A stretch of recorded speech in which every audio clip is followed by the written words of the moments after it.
কি হলো, কি সমস্যা তোমার? আমাকে একটু শান্তি মতো আদর খেতেও দিচ্ছ না কেন? তুমি তুমি এরকম কেন করছো? প্লিজ ম্যাম, আপনি আমাকে ছেড়ে দিন। দয়া করে আপনি আমার সাথে এরকম করবেন না। অফিসের যে কেউ চলে আসবে আর দেখলে খুব সমস্যা হবে আপনার। তো কিছু হবে না, আমার মান ইজ্জত যাবে। একদম কোনো কথা বলবে না। আমি যেটা করতে চাইছি আমাকে সেটা করতে দাও। তা না হলে কিন্তু তোমার সঙ্গে এমন কিছু হবে যেটা তুমি কল্পনাও করতে পারবে না। ম্যাডাম দেখুন, আপনারা অনেক বড় লোক আর আমি খুবই সাধারণ একজন মানুষ। আমার খুব ভয় করছে। প্লিজ ম্যাডাম, আপনি আমার সঙ্গে এরকমটা করবেন না। ছেড়ে দিন আমাকে। তাছাড়া অফিসের কেউ যদি এই ব্যাপারে জানতে পারে তাহলে আমার চাকরিটা চলে যাবে, আর চাকরিটা চলে গেলে আমাকে খুব সমস্যায় পড়তে হবে। আমার বাবা এই অফিসের এমডি। অফিসে কি হবে না হবে সেটা আমি বুঝে নেব। তোমাকে চিন্তা করার কথা বলিনি। তুমি শুধু আমাকে কথা দাও, একটা রাত তুমি আমাকে সময় দেবে। তোমাকে সারা জীবনের জন্য না পেলেও কিছুটা সময়ের জন্য হলেও আমি কাছে পেতে চাই। ম্যাডাম, আমি বুঝতে পারছি না আপনার মাথায় সমস্যা আছে নাকি অন্য কিছু। আপনি এই অফিসের এমডি সাহেবের একমাত্র আদরের রাজকন্যা, আর কোথায় আমি ওনার অফিসে চাকরি করা সামান্য একজন এমপ্লয়ি। আপনি প্লিজ আমাকে ছেড়ে দিন। আমি জানি কোথায় তুমি আর কোথায় আমি, তাই তো তোমাকে ভালোবাসি। বড় লোকের বিগড়ে যাওয়া ছেলে আমার পছন্দ নয়। আমি তোমার মতো গরিব সাধারণ একটা ছেলেকে নিজের লাইফে জড়াতে চাই, যে আমাকে অসম্ভব রকম ভালোবাসবে আর আমাকে খুব কেয়ার করবে। দেখুন ম্যাডাম, আপনার খামখেয়ালি পোনা পরিপূর্ণ করার জন্য পৃথিবীতে অনেক ছেলে মানুষ রয়েছে, কিন্তু আপনি আমাকে ছেড়ে দিন। আমি আপনার এই প্রস্তাব মেনে নিতে পারবো না, কারণ আমি আমার ফ্যামিলির একমাত্র উপার্জনক্ষম ব্যক্তি। আমি আমার নিজের জন্য ফ্যামিলিকে কোনো কষ্ট দিতে চাই না। আমি তো তোমার ফ্যামিলিকে কষ্ট দেওয়ার কথা কোনোদিন বলিনি, আর বলবোও না, কারণ আমি জানি একটা বাবা মায়ের কাছে তার সন্তান কেমন হয়। তাই আমি সে ব্যাপারে কখনো তোমাকে বলবো না। কিন্তু আমি তোমায় ভালোবাসি, তোমাকে কাছে পেতে চাই। এইভাবেই কথা কাটাকাটি করছিল নেহা আর নীল। তখনই হঠাৎ নেহার ফোনটা বেজে ওঠে। নেহা মোবাইলটা হাতে নিয়ে দেখে তার বাবা তাকে ফোন করেছে, তাই সে ফোনটা রিসিভ করে, হ্যালো, আসসালামু আলাইকুম আব্বু, কি হয়েছে? ওয়ালাইকুম আসসালাম মামুনি, আমি শুনলাম তুমি নাকি অফিসে এসেছো। একবার আমার কেবিনে এসো, আমি তোমার সঙ্গে কিছু কথা বলতে চাই। আচ্ছা ঠিক আছে আব্বু, কোনো সমস্যা নেই। আমি কিছুক্ষণের মধ্যেই তোমার সঙ্গে দেখা করছি। আসলে একটা দরকার পড়েছিল তাই এসেছিলাম।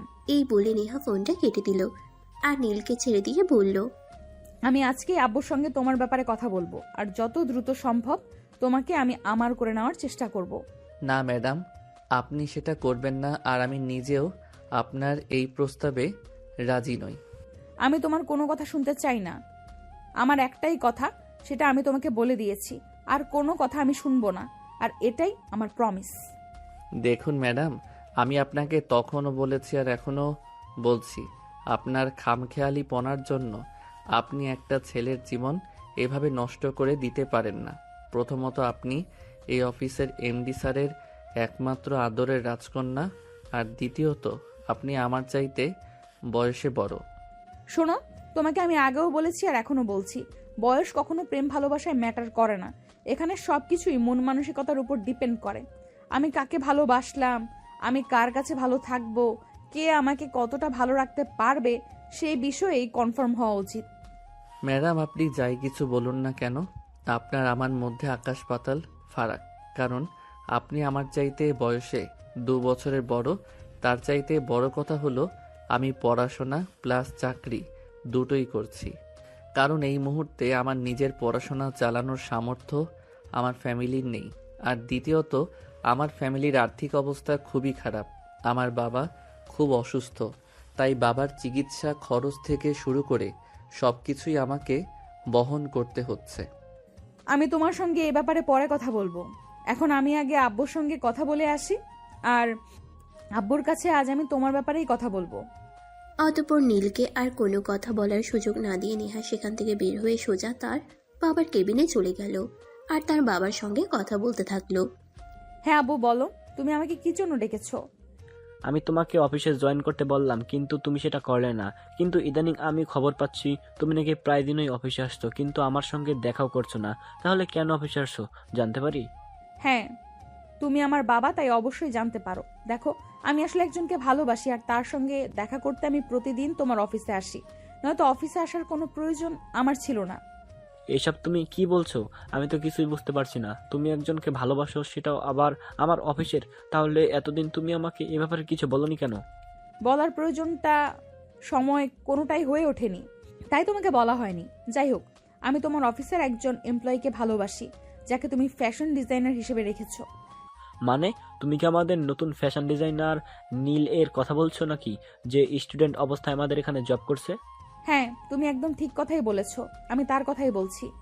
তাকে আমার ভার্সিটি লাইফ থেকেই পছন্দ, কিন্তু ভার্সিটি পড়াশোনা শেষ হওয়া আর চলে আসার পর তার সঙ্গে আমার তেমন দেখা সাক্ষাৎ হতো না।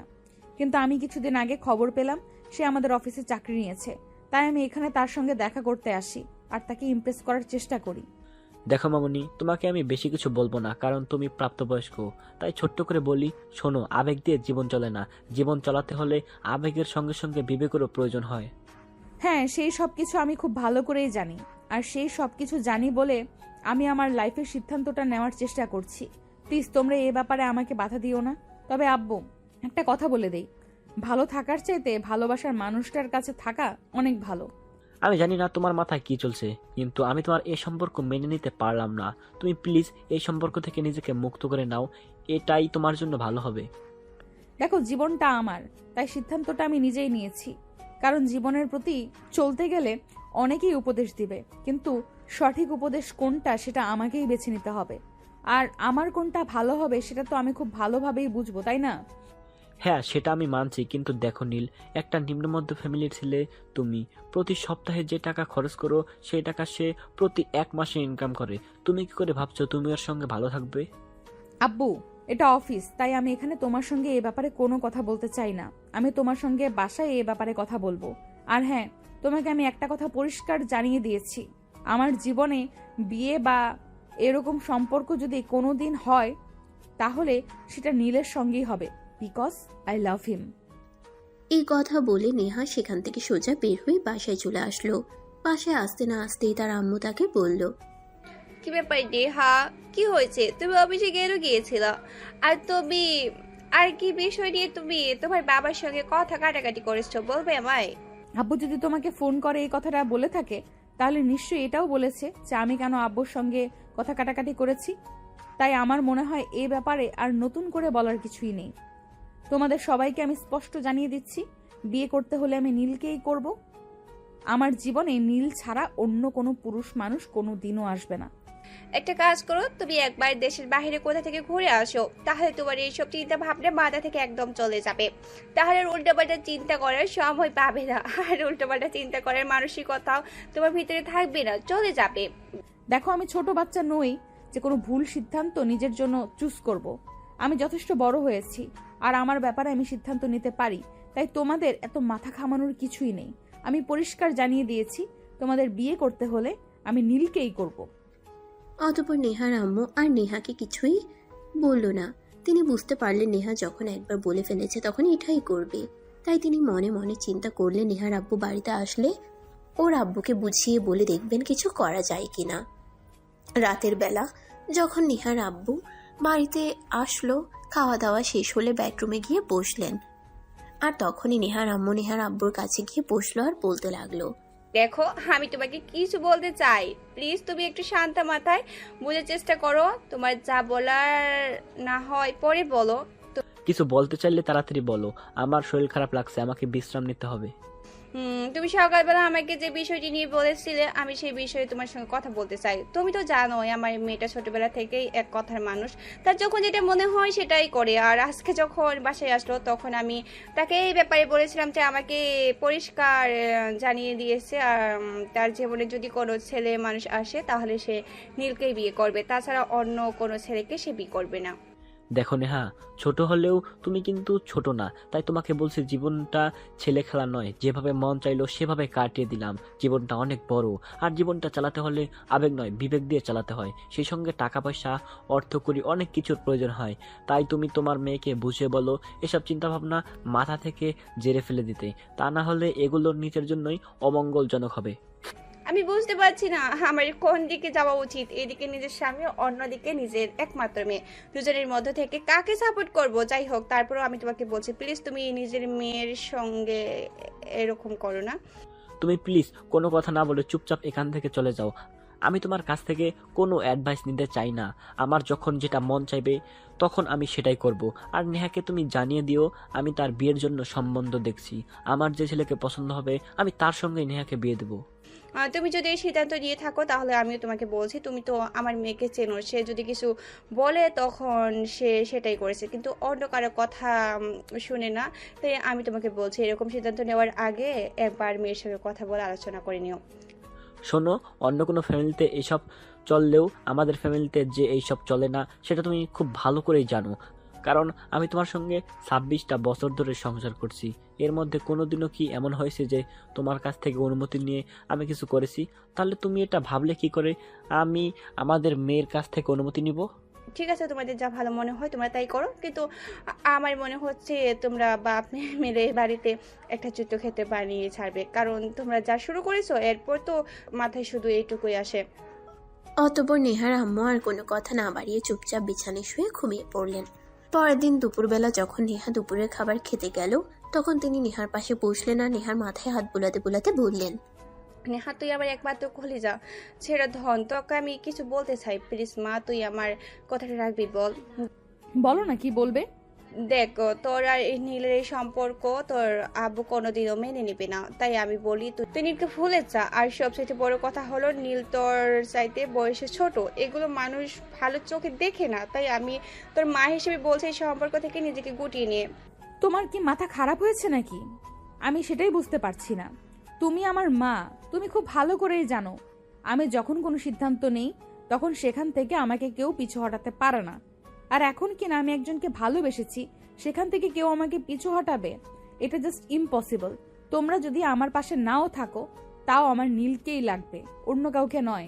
প্লিজ লক্ষ্মী মেয়ে, আমার একটু বোঝার চেষ্টা কর, তোর আব্বু এই সম্পর্ক কোনোদিনও মেনে নিবি না। তাই কে অযথাই নিজেকে কষ্ট দিবি কি? কারণ আমি তাকে ভালোবাসি। আমার ভালোবাসার মানুষকে পাওয়ার জন্য প্রয়োজন হলে আমি তোমাদের কেউ ছেড়ে চলে যাব। নেহার আম্মু তখন কি করবে কিছুই বুঝতে পারছেন না। একদিকে তার মেয়ে, অন্যদিকে স্বামী, দুজনেই সমান জেদি। কেউ কারোর জেদের কাছে কখনোই হার মানতে চায় না। তাহলে এখন কি হবে? চলুন ভিউয়ার্স, কথা না বাড়িয়ে দেখা যাক কি হয়। পরের দিন সকালবেলা ঘুম থেকে উঠে নেহা তার আব্বুকে বাসায় দেখতে পেল না।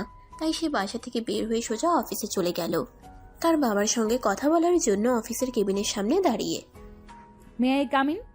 হ্যাঁ, ভেতরে এসো। হঠাৎ তুমি কি মনে করে আমার অফিসে? কোনো দরকার পড়লো নাকি? হ্যাঁ, তোমার সঙ্গে দরকার পড়লো তাই তো তোমার সঙ্গে দেখা করতে আসলাম। আমি তোমাকে কিছু বলতে চাই। হ্যাঁ বলো না, তুমি আমাকে কি বলতে চাও? আমি তোমার সিদ্ধান্ত মেনে নিতে পারলাম না, কারণ জীবনটা আমার। জীবনের সমস্ত সমস্যাগুলোর সম্মুখীন আমাকে হতে হবে, তখন কিন্তু আমি কাউকে পাশে পাবো না। তাই আমার ভালো থাকা, মন্দ থাকা, ভালো লাগা, মন্দ লাগার বিষয়গুলোকে আমি ভেবে নিতে চাই। আমাকে ভেবে নিতে দাও। মানে তুমি কি বলতে চাইছো? আমি কিছুই বুঝতে পারছি না।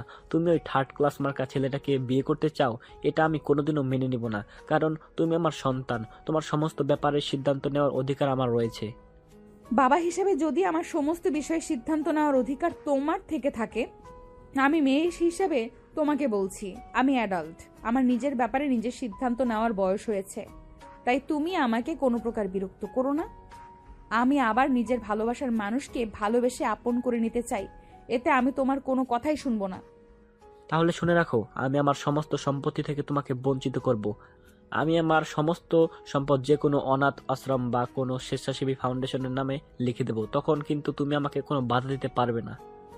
শোনো, তোমার সম্পদের উপর কোনো লোভ আমার নেই, কারণ ভালোবাসার মানুষের সঙ্গে মানুষের কাজ কমাতে হবে। বসবাস করতে পারে, একবেলা না খেয়েও থাকতে পারে। তাই আমি তোমার এইসব কথা কোনোভাবেই নিজের সিদ্ধান্ত থেকে পিছপা হব না। আমি কিন্তু শেষবারের মতো বলছি, আমি কিন্তু তোমাকে ত্যায্য পুত্র করব। তখন কিন্তু আমার কোনো কিছুর উপর তোমার কোনো অধিকার থাকবে না। তুমি আরো একবার ভেবে নাও। আমি বললাম তো, আমার ভাবা চিন্তা শেষ। আমি আর কোনো কিছু চিন্তা ভাবনা করতে চাই না। আমি যেটা সিদ্ধান্ত নেওয়ার আমি নিয়ে নিয়েছি। এখন তুমি কি করবে সেটা একান্তই তোমার ব্যাপার। আমি তোমাকে এই ব্যাপারে কিছুই বলবো না। তবে আমি নীলকে ভালোবাসি, আর নীলকেই বিয়ে করব। এই ব্যাপারে যদি কেউ আমাকে বাধা প্রদান করে তাহলে আমি তার কোনো বাধা মানব না। এরপর নেহা তার আব্বুকে আর কোনো কথা বলার সুযোগ না দিয়ে তার আব্বুর কেবিন থেকে বের হয়ে সোজা বাসায় চলে গেল। বাসায় যেতেই তার আম্মু তাকে বলল, ব্যাপার নেই। হ্যাঁ, তোমার আব্বু ফোন করেছিল, তুমি নাকি অফিসে গিয়েছিলে। তুমি কি বলছো তোমার আব্বুকে? আব্বু যখন তোমাকে ফোন করেছে তাহলে নিশ্চয়ই সবকিছু বলেছে। তাহলে তুমি তারপরও আমাকে কেন জিজ্ঞেস করছো? আমি তো জানি তুমি সবকিছুই জানো, আমাকে প্রশ্ন করার তো কোনো প্রয়োজন নেই। তোমার কি একবার মনে হচ্ছে না তুমি সিদ্ধান্ত ভুল নিয়েছো, যেটা তোমার জীবনের জন্য ক্ষতিকর হয়ে দাঁড়াতে পারে? প্লিজ, বাবা মা হিসেবে আমরা তোমার অনুরোধ করছি, তুমি তোমার সিদ্ধান্ত থেকে ফিরে আসো। আমরা তোমাকে ভালো ছেলে দেখে বিয়ে দিব, যে তোমাকে অনেক সুখী শান্তিতে রাখবে। যেখানে ভালোবাসা থাকবে না সেখানে সুখ শান্তি আসবে কি করে? আমি আমার মনের মাঝে একজনকে রেখে অন্যজনের সঙ্গে সংসার করতে পারবো না। এটা আমার দ্বারা সম্ভব হবে না কোনোদিনও। তাই আমি সিদ্ধান্ত নিয়েছি বাড়ি ছেড়ে চলে যাব আর নীলকেই বিয়ে করব। এই কথা বলতে বলতেই নেহা তার নিজের রুমে চলে আসলো আর সঙ্গে সঙ্গেই নীলকে ফোন দেয়। নীল আজ অফিসে আসেনি, তার শরীরটা খারাপ, তাই সে বাসাতেই ছিল। নীল বিছানায় শুয়েছিল, তখনই ফোনের রিংটোনের আওয়াজ শুনতে পায়। তখন সে মোবাইলটা হাতে নিয়ে দেখে নেহা তাকে ফোন করেছে। সে ফোনটা রিসিভ করতে চাইল না, কিন্তু পরপর ফোন বেজেই চলছিল, তাই সে বাধ্য হয়ে ফোনটা রিসিভ করলো। আসসালামু আলাইকুম। কি ব্যাপার ম্যাডাম, আপনি আমাকে কেন ফোন করেছেন? ওয়ালাইকুম আসসালাম। তুমি আজ অফিসে আসোনি কেন? তোমার সঙ্গে আমার জরুরি দরকার আছে। তুমি আজ বিকেলেই আমার সঙ্গে একবার দেখা করবে। সরি ম্যাডাম, আজ আমি আপনার সঙ্গে দেখা করতে পারবো না, কারণ আমার শরীরটা ভালো নেই। আমি অন্য কোনো দিন আপনার সঙ্গে দেখা করি। তাছাড়া আমার সঙ্গে আপনার কি এমন দরকার পড়লো যে আজকেই আপনার সঙ্গে দেখা করতে হবে? জরুরি কিছু হলে ফোনে বলতে পারেন। না, সেরকম কিছু নয়। ফোনে বললে হবে না, তোমার সঙ্গে সরাসরি দেখা করতে চাই। আর সরাসরি দেখা করে সবকিছু তোমাকে বলতে চাই। তুমি কি আগামীকাল অফিসে আসছো? তাহলে আমি তোমার সঙ্গে আগামীকাল অফিসেই দেখা করব। নয়তো তুমি তোমার বাসার ঠিকানা দাও, আমি তোমার সঙ্গে তোমার বাসায় এসে দেখা করব। না ম্যাডাম, বাসার ঠিকানা দেওয়ার কোনো প্রয়োজন নেই। আমি আগামীকাল অফিসে আসছি আর অফিসেই আপনার সঙ্গে দেখা করব। আচ্ছা ঠিক আছে, তুমি সময় মতো চলে এসো। আমি আগামীকাল সকালেই তোমার জন্য অফিসে ওয়েট করব। আচ্ছা ম্যাডাম, ঠিক আছে, কোনো সমস্যা নেই। আমি তো প্রতিদিন সময় মতোই অফিসে চলে যাই। এখন তাহলে রাখি, আমার ভালো লাগছে না। এই কথা বলে নীল ফোনটা কেটে দিল আর বিছানায় চুপচাপ শুয়ে রইল। এদিকে পরের দিন সকালবেলা সকাল 8টা বাজতে না বাজতেই নেহা ঘুম থেকে উঠে ফ্রেশ হয়ে রেডি হয়ে নিল। সে নিচে যাচ্ছিল, এমন সময় তার মা তাকে বলল, কি ব্যাপার নেহা, তুমি তো কোনোদিনও এই সকালবেলা ঘুম থেকে উঠোই না, তাহলে আজ হঠাৎ এত সকালে ঘুম থেকে উঠলে কিছু হয়েছে নাকি? না, সেরকম কিছুই হয়নি। আসলে আজ নীলের সঙ্গে একটু কথা বলতে যাব, তাই সকাল সকাল ঘুম থেকে উঠলাম। আমরা খুব দ্রুতই বিয়ে করতে চলেছি, এটা আব্বুকে বলে দিও। আমি বুঝতে পারছি না তোমার বাবার মধ্যে কেমন দণ্ড চলছে। প্লিজ তোমরা এইসব কিছু বন্ধ করো। আমি তোমাদের এইসব কিছু আর সহ্য করতে পারছি না। প্লিজ আমাকে এইসব কিছু থেকে রেহাই দাও। আমি তো তোমাদেরকে কোনো কিছুই বলিনি, আর কিছু করিও নি। তাহলে এইসব কথা আমাকে কেন শোনাচ্ছ? তোমাদের যা ইচ্ছা হয় তোমরা তাই করো। আমার লাইফের কোন ডিসিশনটা কি নিতে হবে সেটা আমাকে চিন্তা করতে দাও। আমি আমার ভালোবাসার মানুষটাকেই বিয়ে করব। তারপরও আমি তোমার মা হিসাবে শেষবারের মতো অনুরোধ করে বলছি, আরও একবার চিন্তা করে দেখো। নিজের জীবনে কোনো ভুল সিদ্ধান্ত নিও না, যেটা তোমার জন্য ক্ষতিকারক হবে। নেহা তখন তার আম্মুকে আর কোনো উত্তর না দিয়ে চুপচাপ বাসা থেকে বের হয়ে অফিসের উদ্দেশ্যে রওনা দিল। রাস্তার মাঝখানে হঠাৎ গাড়িটা নষ্ট হয়ে গেল। তখনই নেহার মেজাজ বিগড়ে গেল। সে ড্রাইভারকে বলতে লাগলো, সমস্যা কি তোমার? সকালবেলা গাড়িটাও একটু চেক করতে পারো না? গ্যারেজ থেকে বের করার আগে একবার চেক করে নিলেই তো এই সমস্যাটা হতো না। এখন আমি অফিসে পৌঁছাবো কি করে? আমার তো লেট হয়ে যাবে। নীল আমার জন্য ওয়েট করছে। সমস্যা নেই ম্যাডাম, আপনি 5 মিনিট বসুন, আমি দেখছি কি করা যায়। চিন্তা নেই, আমি সময় মতো আপনাকে পৌঁছে দেব। এখন ফালতু কথা বলে টাইম ওয়েস্ট না করে কি করা যায় সেটাই দেখো। আমার হাতে সময় একদম কম। আমাকে যত দ্রুত সম্ভব অফিসে পৌঁছাতে হবে আর নীলের সঙ্গে কথা বলতে হবে। Mind it. হ্যাঁ ম্যাডাম, আমি দেখছি কি করা যায়। অতঃপর ড্রাইভার কিছুক্ষণের মধ্যেই গাড়ি ঠিক করে নেহাকে পৌঁছে দিল অফিসে। নেহা অফিসে এসে সোজা নীলের কেবিনে চলে গেল। সে নীলের কেবিনে পৌঁছে দেখতে পেল কিছু কাজ করছে। তখনই এসে দরজায় নক করলো। নীল মাথা তুলে তাকিয়ে তাকে দেখে ভিতরে আসতে বলল আর বলল, হ্যাঁ ম্যাডাম, এবার বলুন আপনি আমাকে কি বলতে চেয়েছিলেন? কি এমন জরুরি কথা যেটার জন্য আপনাকে এত সকালবেলা অফিসে ছুটে আসতে হলো? নীল, আমি তোমাকে বিয়ে করতে চাই। আমি আমার বাবার রাজপ্রাসাদ ছেড়ে তোমার কাছে চলে আসতে চাই সারা জীবনের জন্য। Madam please try to understand. এটা হয় না। দেখুন, আপনি একটা ফ্যামিলিতে বিলং করেন আর আমিও একটা ফ্যামিলিতে বিলং করি। আপনি আমার চাইতে বয়সে বড়, সেটাই সবচাইতে বড় কথা। সমাজ এটা মেনে নিবে না। সমাজ আমাদের হাজারটা কথা শোনাবে, সেটাও বড় কথা নয়। আমার ফ্যামিলি আমার চাইতে বয়সে একটা বড় মেয়েকে কখনোই আমার সঙ্গে মেনে নেবে না। তাছাড়া আপনার বাবা তো কখনোই না। হ্যাঁ, সেটা আমি খুব ভালো করেই জানি যে আমার বাবা আমাদের এই সম্পর্ক মেনে নেবে না।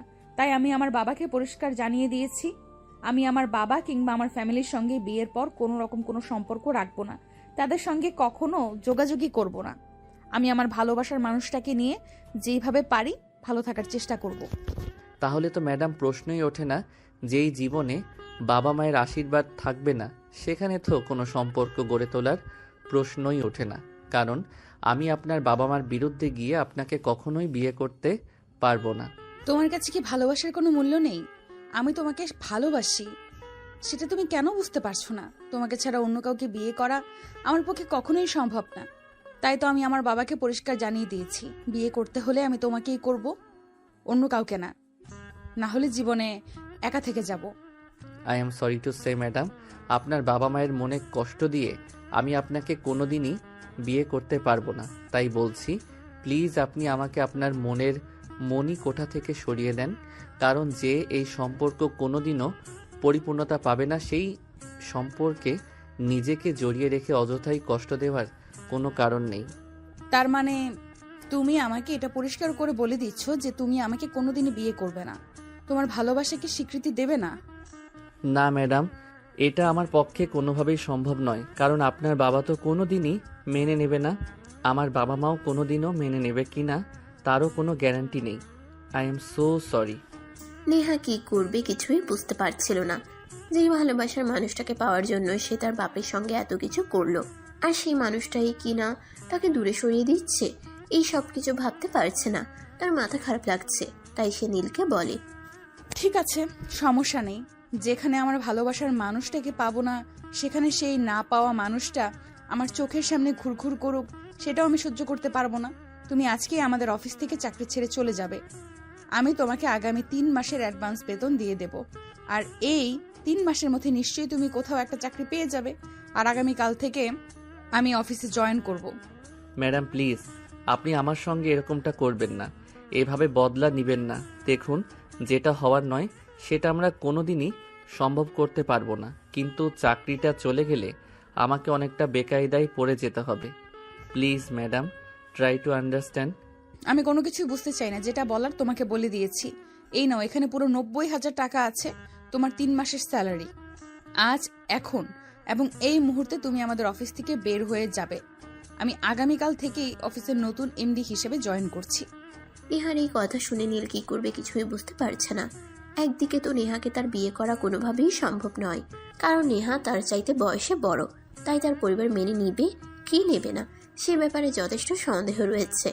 আর এদিকে নেহার বাবা কোনোভাবেই নেহাকে নীলের হাতে তুলে দেবে না। তাই নীল চুপচাপ বসে থেকে চিন্তা করতে থাকে কি করবে। তখনই হঠাৎই নেহা চিৎকার দিয়ে বলে ওঠে, কি ব্যাপার, কি হলো?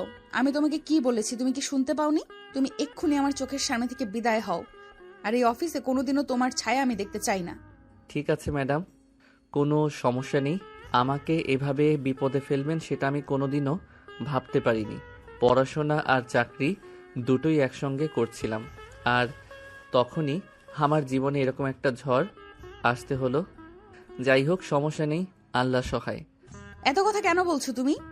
আমি তো সেটাই বুঝতে পারছি না। চুপচাপ এখনই এই অফিস থেকে বের হয়ে চলে যাও। আমি তোমাকে নেক্সট টাইম আর 1 সেকেন্ডের জন্য এই অফিসে দেখতে চাই না। এই কথা বলে নেহা নীলের কেবিন থেকে বের হয়ে সোজা বাসায় চলে গেল। এদিকে নীল কিছুক্ষণ পর তার বসের কেবিনে গেল। আসসালামু আলাইকুম বস, আমি আপনাকে কিছু বলতে চাই। ওয়ালাইকুম আসসালাম। হ্যাঁ বলো না, তুমি আমাকে কি বলতে চাও? দেখুন, আমি আপনাদের অফিসে চাকরি নিয়েছিলাম চাকরিটা করবার জন্যই, কিন্তু চাকরিটা আমার আর করা হয়ে উঠল না। আমি আগামীকাল থেকে অফিসে আসবো না। কিন্তু কেন হঠাৎ তুমি এরকম সিদ্ধান্ত নিলে? কেন অফিসে না আসার কারণটা কি আমি জানতে পারি? কারণ তুমি অফিসে যখন তাকে নিয়েছিলে তখন তুমি আমাকে বলেছিলে তুমি একটা সরকারি চাকরি পাওয়ার আগ পর্যন্ত এখানে চাকরি করবে, কারণ এই মুহূর্তে টাকা পয়সার তোমার খুবই প্রয়োজন। কিন্তু হঠাৎ এমন কি হলো যে তুমি চাকরিটা ছেড়ে দিচ্ছ কোনো কথাবার্তা ছাড়াই? দেখুন স্যার, আশা করি আপনাকে সবকিছু খুলে বলার প্রয়োজন নেই। আপনি কিছুটা হলেও আন্দাজ করতে পারছেন। তারপর আমি বলছি, নেহা ম্যাডাম চায় না আমি এই অফিসে চাকরি করি। তাছাড়া এরকম সিদ্ধান্ত নেওয়ার পিছনে যে কি কারণ রয়েছে সেটাও আপনি জানেন। আর উনি আমাকে 3 মাসের স্যালারি অ্যাডভান্স করে দিয়েছেন, তাই আমি আর আগামীকাল থেকে অফিসে আসবো না। নেহা ম্যাডাম চান না আমি এই অফিসে চাকরি করি, তাই আমি চলে যাচ্ছি। আমি তোমাকে কিছুই বলবো না, কারণ আমার মনে হয় তুমি যে সিদ্ধান্তটা নিয়েছো সেটা একদমই উত্তম সিদ্ধান্ত। কারণ শোনো, কোথায় তুমি আর কোথায় আমার মেয়ে? তুমি যে টাকা 1 মাসের স্যালারি পাও সেই টাকা দিয়ে আমার মেয়ের 1 সপ্তাহের খরচও চলে না। তাই তাকে বিয়ে করা বা ভালোবাসার প্রলোভন দেখানো থেকে বিরত থাকাই ভালো। কারণ কারণ আমার মেয়েটাকে ছোটবেলা থেকে আমি আমার সর্বস্ব দিয়ে বড় করেছি। আমি চাই আমার মেয়ে আমার পছন্দ মতো কাউকে বিয়ে করুক, আর তুমি হয় তোমার লেভেলের কাউকে বিয়ে করে নিও। বিয়ে শাদী জীবনে আদর করবো কিনা সে ব্যাপারেও যথেষ্ট সন্দেহ রয়েছে, কারণ বিয়ে আর প্রেম প্রেম এসব নিয়ে কোনো আগ্রহ আমার কোনোদিন ছিল না। ভবিষ্যতে হবে কিনা সেটাও জানি না। যাই হোক, এত কথা তো আপনাকে বলে লাভ নেই। আমি আসছি। জীবনে যদি কখনো প্রয়োজন মনে হয় আমার লাইফে কোনো মেয়ে মানুষের প্রয়োজন আছে, তাহলে তো বিয়েটা করব, না হলে তো চিরকাল একাই কাটিয়ে দেব। আসসালামু আলাইকুম। এই কথা বলে নীল সেখান থেকে বের হয়ে চলে গেল। এদিকে নেহা বাসে এসে তার আম্মুকে বলে, আম্মু, তোমাদের চিন্তা করার কোনো কারণ নেই, কারণ যেই মানুষটাকে আমি ভালোবেসে বিয়ে করতে চেয়েছিলাম সেই মানুষটাই আমাকে চাইলো না। তাই আমি সিদ্ধান্ত নিয়েছি আমি আর এই ব্যাপারে কোনো কথা বলবো না, আর আমার জীবনে কোনোদিন বিয়ে করব না। কারণ আমার ভালোবাসার মানুষটাকে যেখানে পেলাম না সেখানে বিয়ে করে কি লাভ? ভালো তো জীবনে একজনকেই বাসা যায়, তাহলে কেন অযথাই আরেকটা মানুষের সঙ্গে নিজের জীবনটাকে জড়াবো? জীবনটা আবেগ দিয়ে চলে না রে মা।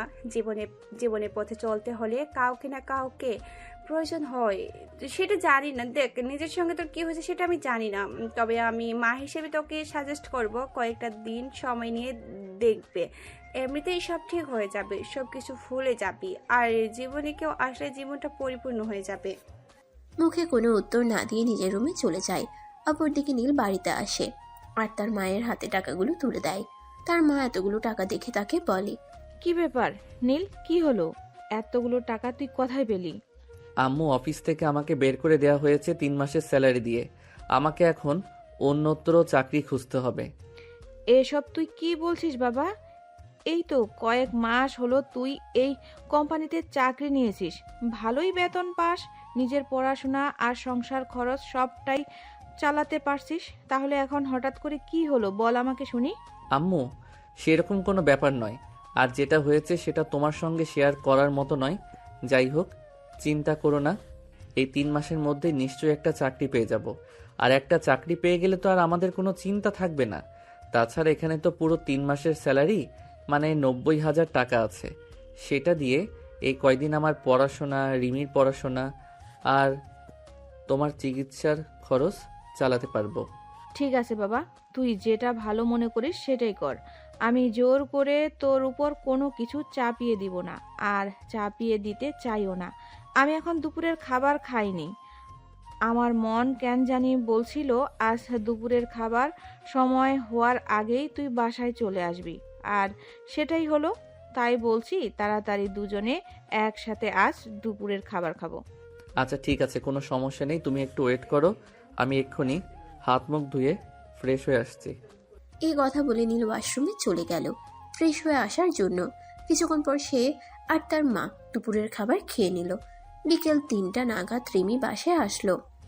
সচরাচর সে এই টাইমে তার ভাইয়াকে বাসায় দেখে না, তাই সে তার ভাইয়াকে বলে, কি রে, কি ব্যাপার ভাইয়া?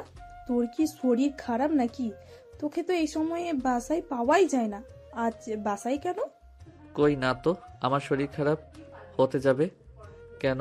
এমনিতেই আজ ভালো লাগছে না, তাই অফিস থেকে চলে এসেছি। তোর পড়াশোনা কেমন চলছে সেটাই আগে বল। আজ বিকেলে কিন্তু আমি তোকে পড়তে বসাবো, তারপর দেখব কলেজে গিয়ে শুধু পড়াশোনা করিস নাকি অন্য কিছু করিস। আরে ভাইয়া, আমি বুঝি না সবসময় তোর মাথায় শুধু উল্টোপাল্টা চিন্তা কেন ঘুরে।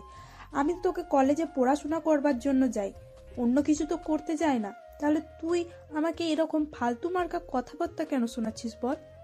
কারণ এই যুগের ছেলে মেয়েদের একটু বিশ্বাস করি না। এরা পড়াশোনার নামে কলেজে গিয়ে প্রেম করে বেড়ায়। দেখ ভাইয়া, কে কি করে না করে সেই সব তো আমি জানি না, আর জানতেও চাই না। এসব ব্যাপারে আমার কোনো আগ্রহ নেই। কিন্তু আমি না কলেজে শুধু পড়াশোনা করতেই চাই। প্রেম টেম ওইসব কোনোদিন আমাকে দিয়ে হবে বলে মনে টনে হয় না। শোন, প্রেম কিন্তু খারাপ নয়। প্রেম করে যদি তুই পালিয়ে বিয়েটা করে নিস তাহলে আমার কিছু পয়সা অন্তত বেঁচে যাবে। এই কথাটা বলেই নীল একটা শয়তানি মার্কা হাসি দিয়ে সেখান থেকে চলে যাচ্ছিল। তখনই রিমি পিছন থেকে তার স্কুল ব্যাগ দিয়ে তার ভাইয়াকে মারতে শুরু করে আর বলে, তুই আর জীবনেও ভালো হলি না, সব সময় শুধু ফাজলামো মার্কা কথাবার্তা বলতেই থাকি। তুই কেন এমন রে? ছোট বোনকে এসব কথা বলতে কি তোর একটুও লজ্জা করে না? আমার লজ্জা করবে কেন? আমি কি মেয়ে মানুষ নাকি যে আমার লজ্জা করতে যাবে? যাই হোক, আমি কিন্তু বিকেলে তোকে পড়তে বসাবো, কথাটা মাথায় রাখিস। আর আম্মু, আমি একটু বাইরে যাচ্ছি। অনেকদিন বাইরে কোথাও হাঁটাহাঁটি করতে যাওয়া হয় না। ঠিক আছে, সন্ধ্যার আগেই কিন্তু বাসায় ফিরে আসিস, শীতকাল তো চলেই যাচ্ছে। তোদের তো সময় হয় না, তাই তো শীতের পিঠা তোদের বানিয়ে খাওয়াতে পারলাম না। আজ ভাবছি আমি তোদের ভাই বোনের জন্য পিঠা বানাবো, তাড়াতাড়ি কিন্তু চলে আসিস। ঠিক আছে আম্মু, সমস্যা নেই, আমি সন্ধ্যার আগে চলে আসবো। অতঃপর নীল জামা কাপড় চেঞ্জ করে বাসার বাইরে চলে গেল। তার বন্ধুকে ফোন দিয়ে নদীর পাড়ে আসতে বলল। সে নদীর পাড়ে পৌঁছানোর আগে দেখতে পেল তার বন্ধু হৃদয় সেখানে তার জন্য অনেকক্ষণ আগে থেকেই অপেক্ষা করছে। কি ব্যাপার দোস্ত, তোকে তো অনেকদিন কোনো খোঁজই পাওয়া যায় না। আজ হঠাৎ কি এমন হলো যে তুই নিজের থেকেই ফোন করে আমার সঙ্গে দেখা করতে বললি? আরে বেটা বস না, তোর সঙ্গে আগে একটু গল্প করি, তারপর না হয় ওইসব ব্যাপারে বলা যাবে। তারপর বল, তোর দিনকাল কেমন যাচ্ছে? এই তো আলহামদুলিল্লাহ, আল্লাহর রহমতে ভালোই যাচ্ছে। রিমির সঙ্গে তো আজ দুপুরে দেখা হয়েছিল। সে যখন কলেজ থেকে বাসায় ফিরছিল, রিমির কাছে তোর ব্যাপারে জিজ্ঞেস করেছিলাম। রিমি বলল তুই চাকরি আর পড়াশোনা নিয়ে খুবই ব্যস্ত আছিস, বাইরে আসার মতো সময় নাকি তোর হয়ে ওঠে না। তাহলে আজ কিভাবে সময় পেলে সেটাই তো খুব জানতে ইচ্ছে করছে। অতঃপর নীল হৃদয়কে সবকিছুই খুলে বলল। সবকিছু শুনে হৃদয় নীলকে বলল, দূর বেটা, তুই একটা বোকা। সুযোগে কেউ হাতছাড়া করে? তোর অফিসের এমডির একমাত্র মেয়ে তোকে বিয়ে করতে চাইলো আর তুই তাকে রিজেক্ট করে দিলি। আমি হলে তোর সঙ্গে সঙ্গে বিয়েটা করে নিতাম। তুই এরকম কেন রে? আরে শালা, তুই বোঝার চেষ্টা কর, সে আমাদের অফিসের এমডির একমাত্র মেয়ে। তার উপর সবচাইতে বড় কথা হলো আমি তার চাইতে বয়সে ছোট। সে আমার থেকে 3 বছরের বড়। আমি কি করে তাকে বিয়েটা করি বল আমাকে? আজকাল না বয়স এইসব কিছুই ম্যাটার করে না। তুই না দীপিকা পাদুকোনকে তো চিনিস? তার জামাই তার থেকে কত বছরের ছোট সেটা তুই জানিস? আমি বাইরে কেন যাচ্ছি, তুই বাংলাদেশেই তাকিয়ে দেখ। আমাদের দেশের কত কত ছেলেরা তাদের চাইতে বয়সে বড় মেয়েকে বিয়ে করতেছে, এমনকি কলেজের টিচারকেও বিয়ে করতেছে। তাহলে কেন তুই তোর অফিসের এমডির মেয়েকে বিয়ে করতে পারবি না? শোন, এখানে আমার একা মতামত দিয়ে কিছুই হবে না। নেহার আব্বু আম্মু, মানে আমার অফিসের এমডি স্যার আর ওনার স্ত্রী, ওনারাও এই সম্পর্ক কোনোদিনও মেনে নেবেন না। তাছাড়া নেহার আব্বু অলরেডি নেহার জন্য পাত্র ঠিক করে রেখেছে। যেখানে আমি নুন খেয়েছি সেখানে তো আমি নেমোখারামি করতে পারতাম না। আচ্ছা ভাই, ঠিক আছে, সে না হয় বুঝতে পেরেছি, কিন্তু এখন কি করবি? তোর পরিবারে তো তুই ছাড়া উপার্জন সক্ষম কোনো ব্যক্তি নেই। তুই যদি ইনকাম না করিস তাহলে তোর সংসার চলবে কি করে? আর তোর পড়াশোনায় বা কি করে চলবে? তাছাড়া তোর একটা ছোট বোন আছে, তাকে পড়াশোনা করানোর থেকে শুরু করে বিয়ে পর্যন্ত তোকেই দিতে হবে। তুই ছাড়া তো এ ব্যাপারে তোকে সাহায্য করার মতো কেউ নেই। আর সবচাইতে বড় কথা হলো তোর মার অসুস্থ। তা তুই ইনকাম না করতে পারিস তাহলে তুই তোর মাকে ভালো রাখবি কি করে? হ্যাঁ, এসব কিছুই তো চিন্তা করছি। তবে নেহা ম্যাডাম একটা কাজ খুবই ভালো করেছেন। উনি আমাকে অফিস থেকে বের করে দেওয়ার আগে আমাকে 3 মাসের স্যালারি অ্যাডভান্স করে দিয়েছেন। যাই হোক, আল্লাহ নিশ্চয়ই কিছু না কিছু একটা ব্যবস্থা করবে আমার জন্য। হ্যাঁ, সেটাই তো। অবশ্যই বান্দার অসুবিধায় আর কেউ পাশে থাকুক বা না থাকুক, আল্লাহ পাক রব্বুল আলামিন ঠিকই আমাদের পাশে থাকেন। যাই হোক, চিন্তা করিস না, আল্লাহ যা করে ভালোর জন্যই করে নিশ্চয়ই। আল্লাহ পাক রব্বুল আলামিন তোর জন্য ভালো কিছু রেখেছেন। এখন চল বাসার দিকে যাওয়া যাক। হ্যাঁ তাই চল, কিন্তু তুই আজ আমার বাড়িতে চল। আমার মা বলেছে আজ আমাদের জন্য শীতের পিঠা বানাবে। তুইও আমাদের সঙ্গে পিঠা খাবি। সবাই মিলে একসঙ্গে বসে পিঠা খাবার মজাই আলাদা। হ্যাঁ, সেটা একদম তুই ঠিক বলেছিস। তাছাড়া আন্টি অনেক ভালো পিঠা বানাতে পারে। আন্টির হাতের পিঠা খেতে আমার দারুণ লাগে। আর তুই যখন বলেছিস তখন তাহলে যাওয়াই যেতেই পারে। ওই কথা বলে নীল আর হৃদয় দুজনেই বাড়ির পথ ধরে হাঁটছিল। তখনই হঠাৎ রাস্তার সাইডে একটা বড় গাড়ি দাঁড়িয়ে থাকতে দেখলো তারা দুজনে। গাড়ির ভিতর থেকে গুঙানির শব্দ আসছিল। নীল আর হৃদয় কিছুই বুঝতে পারছিল না, তাই একে অপরের দিকে মুখ চাওয়াচাওয়ি করছিল। তখনই হৃদয় সাহস করে বলল, দেখ, আমার মনে হয় গাড়ির ভিতরে কোনো সমস্যা হয়েছে। যা হয় সেটা দেখা যাবে। এটা তো আমাদেরই এলাকা। তাছাড়া আমার বড় ভাই এই এলাকার মেম্বার। কোনো সমস্যা হলে সেটা আমার বাড়ির সামলে নেবে। কিন্তু এখন চল একবার গাড়ির ভিতরে দেখি কি হয়েছে তা আসলে। এমনিতেই কত প্রবলেমের মধ্যে আছি, তারপরেও যদি নতুন সমস্যায় পড়ি তাহলে কি হবে? আচ্ছা যাই হোক, চল, যা আছে কপালে তাই হবে। কিন্তু দেখি ভিতরে কেউ সমস্যায় পড়েছে কিনা। এই কথা বলে নীল আর হৃদয় দুজনে খুবই সতর্কভাবে গাড়ির দরজা খুলল। ভিতরে দেখতে পেল একজন বয়স্ক লোক শ্বাসকষ্টে ভুগছে। নিঃশ্বাস নিতে খুবই কষ্ট হচ্ছে। তখন হৃদয় আর নীল 7-5 চিন্তা না করেই ওই লোকটাকে নিয়ে পাশেই একটা হসপিটালে চলে গেল।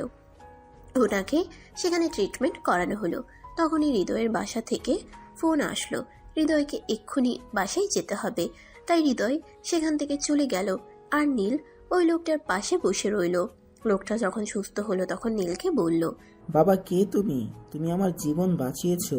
বলো, কি তোমার পরিচয়? আঙ্কেল, আমি নীল। আমরা রাস্তার পাশেই বসে গল্প করছিলাম। তখনই দেখতে পেলাম আপনার গাড়িটার ভিতর থেকে ঘুঙানোর শব্দ আসছিল। সেটা দেখে আমরা এগিয়ে গিয়ে আপনাকে এই অবস্থায় দেখতে পাই। আপনার শ্বাসকষ্টের সমস্যা আছে, তাহলে ঔষধ সবসময় আপনার সঙ্গে রাখেন না কেন? বাবা, বয়স হয়েছে তো, তাই সব কিছু সামলে উঠতে পারি না। অফিসের একটা কাজ শেষ করেই ফিরছিলাম, তখন হঠাৎ শ্বাসকষ্টটা বেড়ে যায়। মনে মনে ভাবলাম গাড়িটা আর চালাতে পারবো না, তাই গাড়িটা সাইড করলাম। আল্লাহ অবশেষে রহমতে তুমি আমাকে হসপিটালে নিয়ে এসেছো, তা না হলে তো আজ মরেই যেতাম। কিন্তু আঙ্কেল, আপনি কেন গাড়ি চালাচ্ছিলেন? আপনার ড্রাইভার নেই? ড্রাইভার তো আছে, সে একটু জরুরি কাজে তার বাড়িতে গেছে। তাই ভাবছিলাম আমি আজ নিজে গাড়িটা চালিয়ে অফিস থেকে বাড়িতে চলে আসব, কিন্তু সে আর হলো না। মাঝ রাস্তায় আসতেই এরকম একটা পরিস্থিতিতে পড়তে হলো। যাই হোক বাবা, তোমাকে অনেক ধন্যবাদ। তুমি না থাকলে যে আমার আজ কি অবস্থা হতো সেটা হয়তো আল্লাহ ভালো জানে। আঙ্কেল, আল্লাহ যখন কোনো মানুষকে বিপদে ফেলান তখন তাকে উদ্ধার করার জন্য কাউকে না কাউকে তো নিশ্চয়ই পাঠান। যাই হোক আঙ্কেল, আপনার বাড়ির কারো নাম্বার দেওয়া যাবে? আমি ফোন করে ওনাদের জানিয়ে দিতাম, ওনারা আপনাকে বাসায় নিয়ে যেতেন। বাবা, বাসায় তুমি কাকে ফোন করবে? আমার স্ত্রীও অসুস্থ, সে তো আর আমাকে নিতে আসবে না। তুমি যদি একটু কষ্ট করে আমাকে বাসা পর্যন্ত পৌঁছে দিতে তাহলে খুবই ভালো হতো। আঙ্কেল, আপনার ছেলে মেয়ে নেই? ওদের কারো নাম্বার দিন, আমি ওদের ফোন করি। সন্তানের কথা মনে করে আর কষ্ট দিও না বাবা। আমার কোনো সন্তান নেই। আমি আর আমার স্ত্রী অনেক চেষ্টা করেছি সন্তান নেওয়ার জন্য, কিন্তু আল্লাহ পাক রাব্বুল আলামিন আমাদের দিকে মুখ তুলে তাকালেননি, যার ফলস্বরূপ আমরা এখনো সন্তানের মুখ দেখতে পারিনি। যাই হোক বাবা, আমি তোমার ফ্যামিলির বিষয়ে জিজ্ঞেস করছিলাম, তুমি তো কিছুই বললে না আমাকে। আঙ্কেল, আমার বাবা নেই। বাবা মারা গেছেন প্রায় 10 বছর মতো। এই কয়দিন আমার মা আমাদের সংসার সামলাতেন, কিন্তু ইদানিং আমার মাও অসুস্থ হয়ে পড়েছেন। আমি এই বছর অনার্স সেকেন্ড ইয়ারে পড়াশোনা করছি, আর সেই সঙ্গে একটা কোম্পানিতে চাকরি করে সংসারের খরচ আর মায়ের ওষুধের খরচ, সেই সঙ্গে আমাদের 2 ভাই বোনের পড়াশোনার খরচও চালাতাম। কিন্তু আজকেই আমাকে চাকরিটা হারাতে হয়েছে। কি বলো তুমি? এত কষ্টের জীবন তোমার? আচ্ছা ঠিক আছে, তুমি আমাকে আমার বাসায় নিয়ে চলো, আমি একটু সুস্থ হই, তারপর তোমার ব্যাপারে চিন্তা করছি। নীল তখন আশরাফ সাহেবকে নিয়ে ওনার বাসায় চলে গেল আর ওনাকে পাশে পৌঁছে দিয়ে ওনার কাছ থেকে বিদায় নিয়ে বাসায় চলে আসলো। আর আসার সময় ওনার স্ত্রীর কাছ থেকে ওনাদের বাসার টেলিফোন নাম্বারটা নিয়ে আসলো খোঁজখবর নেওয়ার জন্য। এদিকে নীল বাসায় আস্তে আস্তে রাত প্রায় 11টার মতো বেজে গেল। নীলের মা আর তার বোন দুজনেই বারান্দায় বসে তার জন্য অপেক্ষা করছিল। নীল বাড়িতে প্রবেশ করতে না করতেই তার বোন চেঁচিয়ে বলতে লাগলো, এই ভাইয়া, তুই কি জীবনেও মানুষ হবি না? আম্মু তো তোকে বলেছিল সকাল সকাল বাসায় চলে আসার জন্য, কিন্তু তারপরেও তুই এত দেরি করে বাসায় আসলি কেন? কি সমস্যা তোর? তুই বল আমাকে। নীল তখন তার মা আর বোনকে সবকিছু খুলে বলল। সবকিছু শুনে দুজনে একদম চুপসে গেল। তারপর তার আম্মু তাকে বলল, আচ্ছা বাবা, ঠিক আছে, কোনো সমস্যা নেই, আমি তোর সঙ্গে একমত, তাই আমি তোকে কিছুই বলবো না। এখন কথা না বাড়িয়ে ফ্রেশ হয়ে আয়, খাবার দাবার করে তারপর ঘুমিয়ে পড়। আচ্ছা ঠিক আছে, আমি এক্ষুনি আসছি। এই বলে নীল নিজের রুমে চলে যায় আর ফ্রেশ হয়ে এসে খাওয়া দাওয়া করে ঘুমিয়ে পড়ে। পরের দিন সকাল আনুমানিক 10টার দিকে সে ঘুম থেকে উঠে। আজ যেহেতু অফিস ছিল না, তাই সে একটু দেরি করেই ঘুম থেকে উঠে। ঘুম থেকে উঠতেই গতকালকে সে লোকটার কথা মনে পড়লো, তাই সে ওই বাড়ির টেলিফোন নাম্বারে ফোন করলো। ওই ভদ্রলোকের স্ত্রী সেই ফোনটা রিসিভ করলো আর নীল ওনার কাছে ভদ্রলোকের অবস্থা জানতে চাইলেন। কথা বলার প্রসঙ্গে ওই ভদ্র মহিলা তাকে বলল ওই ভদ্রলোক তার সঙ্গে দেখা করতে চেয়েছে। নীল তাদের বাড়িতে গেল ওই ভদ্রলোকের সঙ্গে দেখা করার জন্য। দেখো বাবা, আমার কোনো সন্তান নেই, তাই আমি তোমাকে নিজের সন্তান মনে করে কিছু কথা বলতে চাই, যদি তুমি কিছু মনে না করো তো। আরে আঙ্কেল, আপনি এভাবে কেন বলছেন? আমার বাবা বেঁচে নেই। আপনি তো আমার বাবার মতোই। আপনি আমাকে নিজের সন্তান মনে করে যা বলবার বলতে পারেন, আমি কিছুই মনে করব না। তোমার কথাবার্তা, আচরণ, ব্যবহার আর চলচলন দেখে তোমাকে আমার খুবই ভালো লেগেছে। আমি আমার স্ত্রীর সঙ্গেও তোমার ব্যাপারে কথা বলেছি, উনি তো তোমার কথা শুনে খুবই খুশি হয়েছেন। তাই আমি নির্দ্বিধায় একটা কথা বলতে চাই। আঙ্কেল, আপনি আমতা আমতা কেন করছেন? আপনাকে তো বললাম আপনি কি বলবেন বলে ফেলুন, আমি কিছুই মনে করব না। এমনকি আপনি যদি আমাকে কোনো কাজ করতে বলেন, সেটা করতে যদি আমার খুব বেশি কষ্টও হয়, তারপর আমি সেটা করার চেষ্টা করব। হাজার হোক আপনি আমার বাবার বয়সী একজন বলে কথা, আর আমার বাবাও বেঁচে নেই, তাই আপনি আমাকে কিছু করতে বললে আমি অবশ্যই সেটা করব। আমি তোমাকে আমার নিজের সন্তানের পরিচয় দিতে চাই। আমার কোনো সন্তান নেই, আমার এই সুবিশাল সম্পত্তি, আমার কোনো ভাই বোনও নেই যারা এই সম্পত্তির অংশীদার বা ভাগিদার হবে। তাই আমি চাই তুমি আমার ফ্যামিলির, মানে তোমার মা আর বোনকে নিয়ে আমার সঙ্গে আমার এই বাড়িতে থাকো, আর আমি আমার সমস্ত সম্পত্তি তোমার নামে লিখে দিতে চাই। আরে আঙ্কেল, এসব আপনি কি বলছেন? এরকমটা হয় না। আমি কোথাকার কোন ছেলে, আমাকে তো আপনি ভালো করে চেনেনও না। আর অচেনা একটা ছেলের জন্য এরকম সিদ্ধান্ত নেওয়াটা আমার মনে হয় ঠিক নয়। তোমাকে আমি যতটুকু জেনেছি আর যতটুকু জেনেছি এতটুকুই আমার জন্য যথেষ্ট। আমি আর কিছুই জানতেও চাই না। আমি শুধু তোমাকে এইটুকুই বলতে চাই যে আমি তোমাকে পরিচয় দিতে চাই, এর বেশি কিছু নয়। এটা হয় না আঙ্কেল। আপনি যদি এমনিতে বলেন আপনার দেখাশোনা আমাকে করতে হবে, তাহলে আমি সেটা করতে পারবো, কিন্তু কোনোভাবেই আপনার সম্পত্তির ভাগীদার হতে পারবো না। আপনি যদি বলেন আপনি মৃত্যুর আগ পর্যন্ত আপনার সমস্ত দায়িত্ব আমার, তাহলে আমি সেটা করব, কিন্তু আপনার সম্পত্তি নিজের করে নেওয়া এটা কোনোভাবেই আমার পক্ষে পসিবল নয়। আরে বাবা, তুমি এত চিন্তা কেন করছো? দেখো, আমরা তোমাকে নিজের সন্তানের মতোই মনে করছি। আমরা তোমাকে নিজের সন্তানের পরিচয় দিতে চাই। তুমি এইটুকু বয়সে এসে পড়াশোনা করছো, আবার নিজের বাবা নেই বলে ফ্যামিলির দায়িত্বও নিয়েছো। জানি না তোমাকে কতটা কষ্ট করতে হয়। আর এইদিকে আমাদের এত এত বিশাল সম্পত্তি, যার কোনো উত্তরাধিকার নেই, যেটা আমরা মরে যাওয়ার পর কোনো স্বেচ্ছাসেবী ফাউন্ডেশন বা সরকারের অধীনস্থ হয়ে যাবে। তারপরেও আন্টি, এরকমটা হয় না। বাবা, আমরা তোমার কাছ থেকে আর কোনো কথাই শুনতে চাই না। তুমি এক্ষুনি বাড়িতে যাবে আর তোমার আম্মুকে আমার সঙ্গে কথা বলাবে, আর তারপর তাদেরকে নিয়ে আগামীকালকেই আমার বাসায় চলে আসবে। আমরা আজকেই উকিলের সঙ্গে কথা বলে রাখবো, আর কাল তুমি আসার পরেই আমাদের সমস্ত জায়গার সম্পত্তি, ব্যাংক ব্যালেন্স যা আছে সব কিছু তোমার নামে করে দেব। হ্যাঁ বাবা, তুমি আজকে তোমার মায়ের সঙ্গে আমাকে কথা বলাবে, আর তারপর আগামীকাল সকালেই ওনাদের নিয়ে আমার বাসায় চলে আসবে। আর তারপর থেকে এসব কিছুই তোমার থাকবে। তুমি শুধু আমাদের এই দুই বুড়াবুড়ির দেখাশোনার দায়িত্বটা নিলেই হবে। অতঃপর নীল তাদের সঙ্গে আরো কিছুক্ষণ গল্পগুজব করে তাদের কাছ থেকে বিদায় নিয়ে বাসায় চলে আসলো। আর সে বাসায় এসে তার আম্মুকে সবকিছুই খুলে বলল। তার আম্মু প্রথমে কিছুতেই রাজি হচ্ছিল না। আচ্ছা ঠিক আছে, আপনারা যখন এত করে বলছেন তাহলে আমি আর আপত্তি কেন করব। এমনিতেও আমার ছেলে মেয়ে দুটো বাবার খুবই অভাব ফিল করে। চিন্তা নেই ভাবি, আমি আপনার ছেলে মেয়ে দুটোকেই কোনো দিনও বাবার অভাব বুঝতে দেব না। যতদিন বেঁচে আছি ততদিন আমি ওদেরকে সন্তানের স্নেহ দিয়েই বাঁচিয়ে রাখবো। আপনি রাজি হওয়ার জন্য অসংখ্য ধন্যবাদ আপনাকে। নিজের স্বামীর ভিটে বাড়ি ছেড়ে চলে যেতে অবশেষে যখন আশরাফ সাহেব আর ওনার স্ত্রী নীলের আম্মুর সঙ্গে কথা বলেন, ওনাদের কথাবার্তা শুনে নীলের আম্মু রাজি হলেন এই ব্যাপারে। অতঃপর পরদিন সকালবেলা নীল তাদের জিনিসপত্র গুছিয়ে আশরাফ সাহেবের বাড়িতে চলে যায়। সেখানে গিয়ে তারা খাওয়া দাওয়া করে গল্পগুজব করছিল। তখন সাহেব চলে আসলেন আর সমস্ত লেখাপড়ার কাজ শেষ করে আশরাফ সাহেব ওই কাগজে সাইন করলেন আর সেটা নীলের হাতে তুলে দিয়ে বললেন, এই নাও আমার সমস্ত সম্পত্তি, ব্যাংক ব্যালেন্স যা কিছু আছে সব কিছুর ডকুমেন্টস। আজ থেকে সব কিছুই তোমার। তুমি শুধু এই বুড়ো বুড়ির দুটোর দায়িত্ব নিও।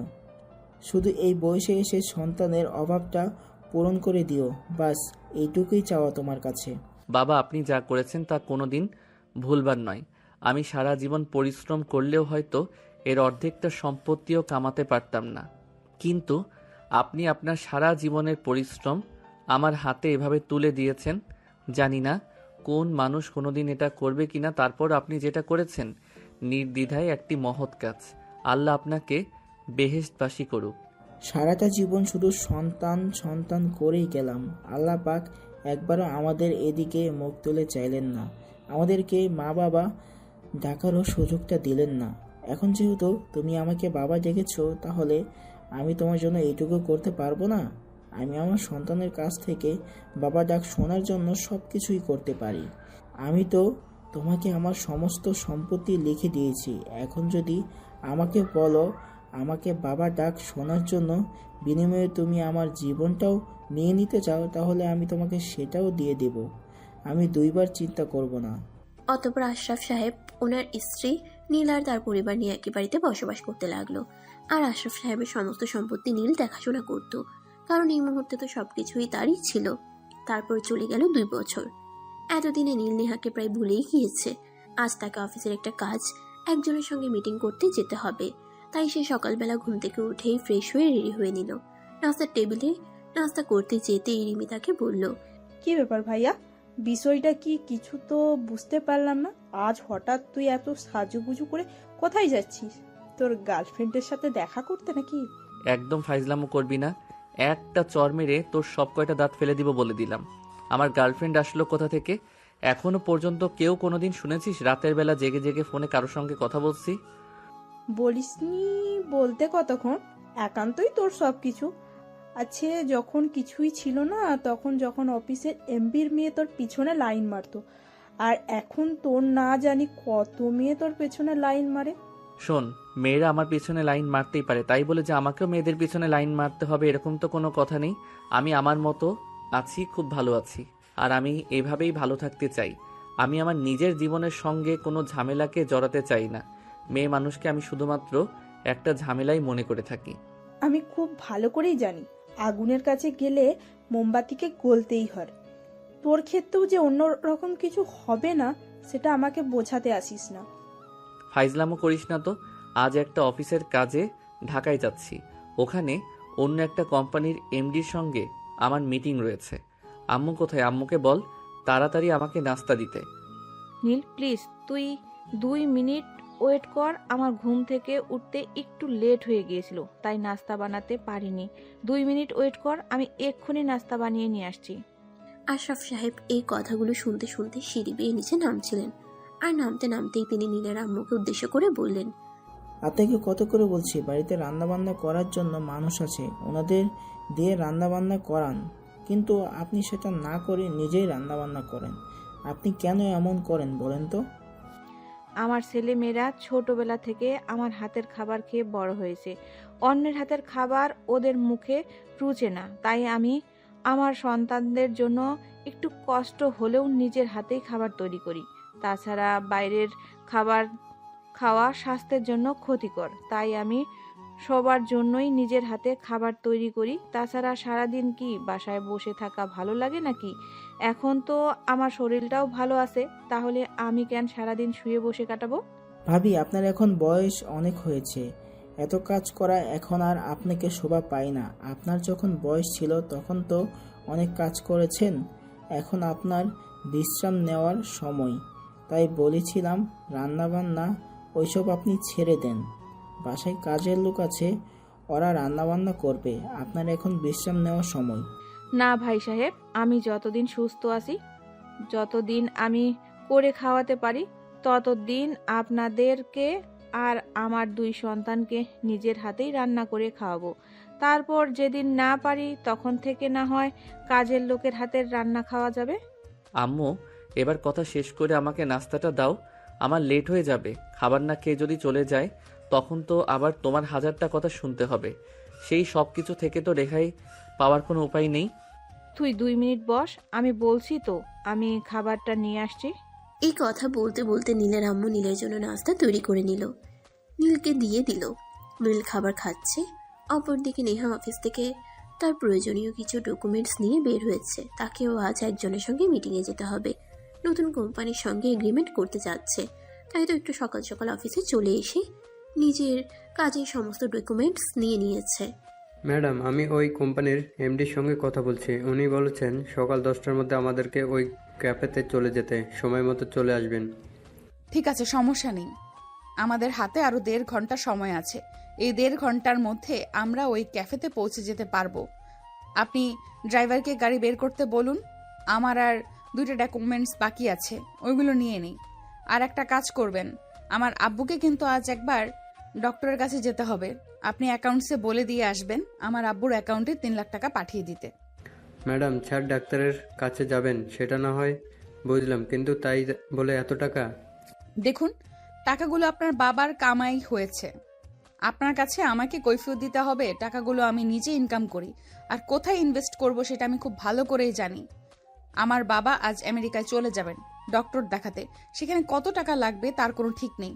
আমি আপনাকে 3 লাখ টাকা দিতে বলেছি, খুব বেশি কিছু দিতে বলিনি।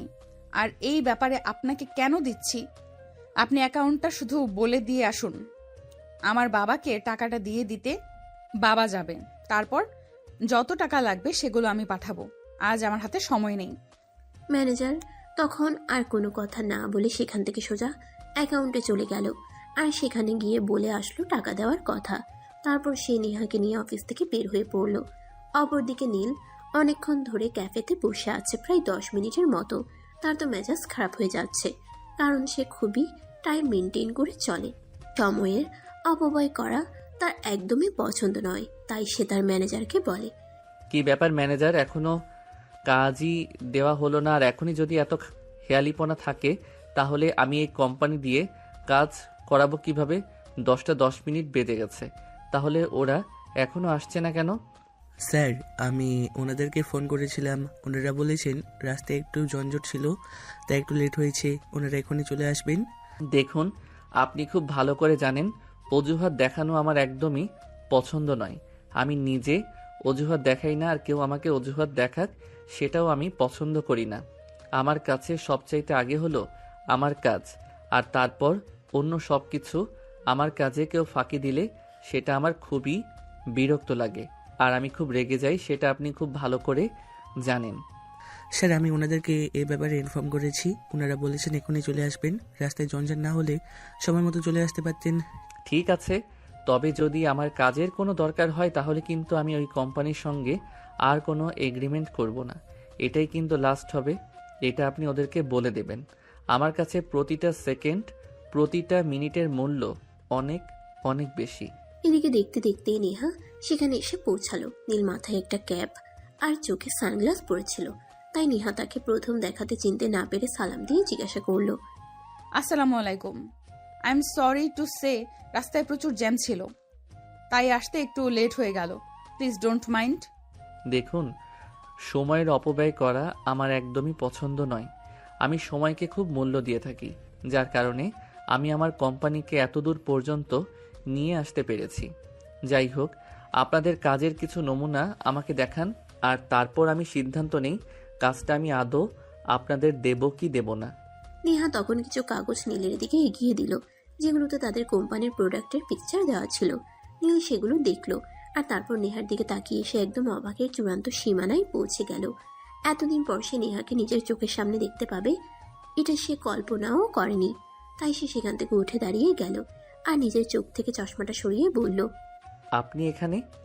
আমারও তো সেই একই প্রশ্ন, তুমি এখানে কি করে? তোমার তো অর্থ সম্পদ বলতে কোনো কিছুই ছিল না, তাহলে এত বড় কোম্পানির মালিক হলে কি করে? আমি তো জানতাম এই কোম্পানির মালিক অন্য কেউ। সরি ম্যাডাম, আপনি ভুল জানতেন। এই কোম্পানিটা আমার, এবং এই কোম্পানির একমাত্র মালিক আমি। এই কোম্পানির আর কোনো উত্তরাধিকারী নেই। ঠিক আছে, তাহলে তো আর আমি এই অর্ডারটা পাচ্ছি না, আসি তাহলে। এই বলে কোনো উত্তরের অপেক্ষা না করে নেহা সেখান থেকে চলে গেল।